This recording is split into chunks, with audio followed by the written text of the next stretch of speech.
actually.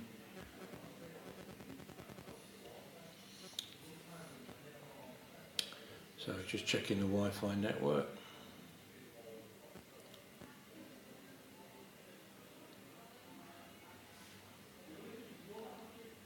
It's initiating live stream. Okay, so we are now live, and I'll just turn the image around so it's facing us. Okay, so I'm here now live in the Georgian Theatre, and I'm talking to Steve Thompson, and we're both being blinded by this very powerful light. So I think what I will do, whilst we're still streaming, is I will turn the light down so it's not quite so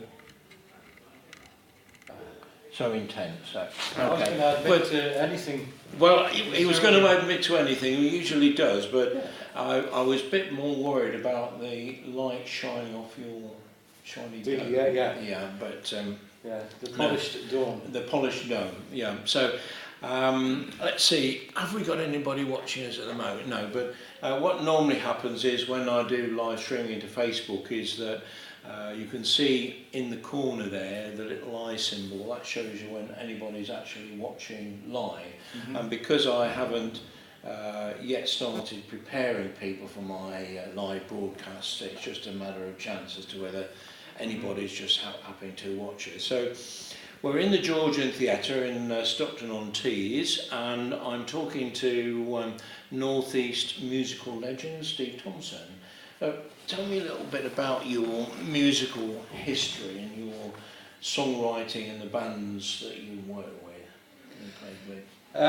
Well, it started a very, very long time ago, before you were born. Surely not.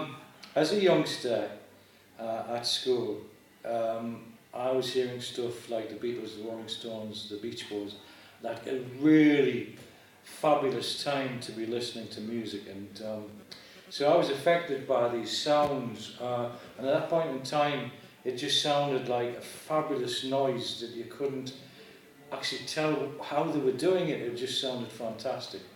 So the first revelation to me was when I saw some of the older lads actually playing guitars and doing this thing that I thought only gods could do. Right. So I pestered my parents to purchase a guitar for me one Christmas, and I started messing about and learning how to play.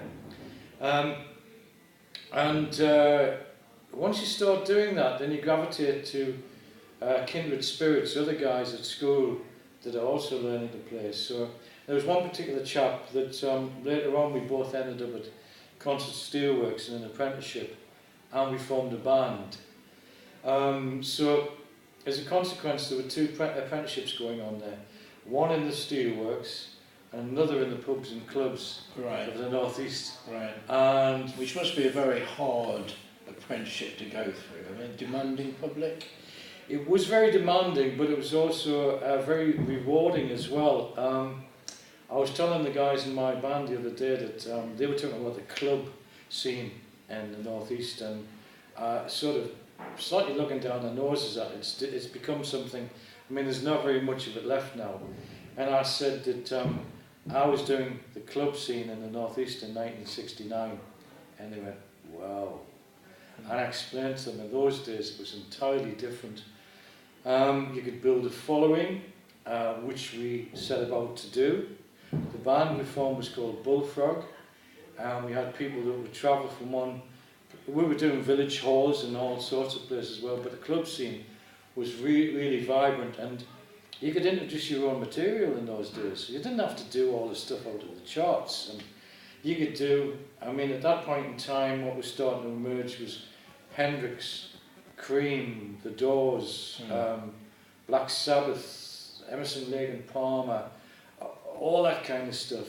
And that's the stuff we were playing. Free, Hendrix, all that kind of stuff. Yeah. And the clubs loved it. Yeah. So it wasn't anything like it is now. And it was indeed an apprenticeship because it helped us to hone our art. We learned craftsmanship on stage. For me, certainly, and possibly the other guys, because even our roadies worked at the steelworks. But once it was, some midweek gigs, but particularly weekends. We were off in our transit van all over the northeast, gigging all over. And what instrument did you play then? I played bass in those days. Right. It was a 4-piece band, and we built a following, and we just had a terrific time. I didn't drive, so sometimes I didn't even know where we were, but we were going all over the northeast, as far as Sea Houses, where we supported Gary Glitter one time. Right. We supported big bands in Newcastle City Hall, in the Mayfair Ballroom, which was a biggie at the time.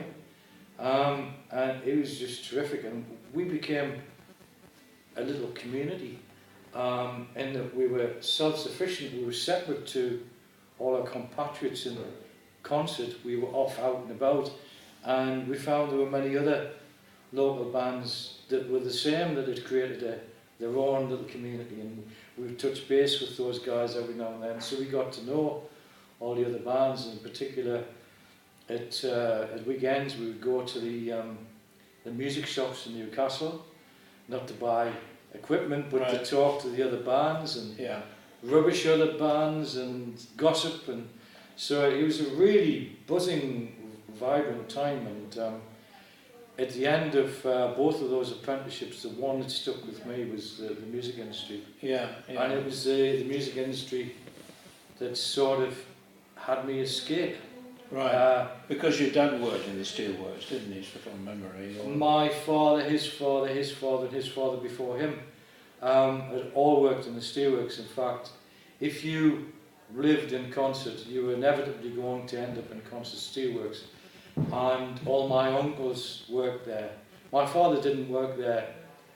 He worked there briefly, and then he took an apprenticeship as a carpenter, and he ended up setting up his own business, so he worked for himself. But anybody in that area would have at one time worked at the steelworks. So I just ended up there because that was the place to be. But it was as I was performing and playing in the band that I realised my heart was elsewhere. In particular, I was concerned about the number of times we'd come across people there that had lost fingers in the steelworks. Right. It's not the place to be if you want to be a guitarist. No. Certainly without missing fingers. What I'm going to do now is just switch this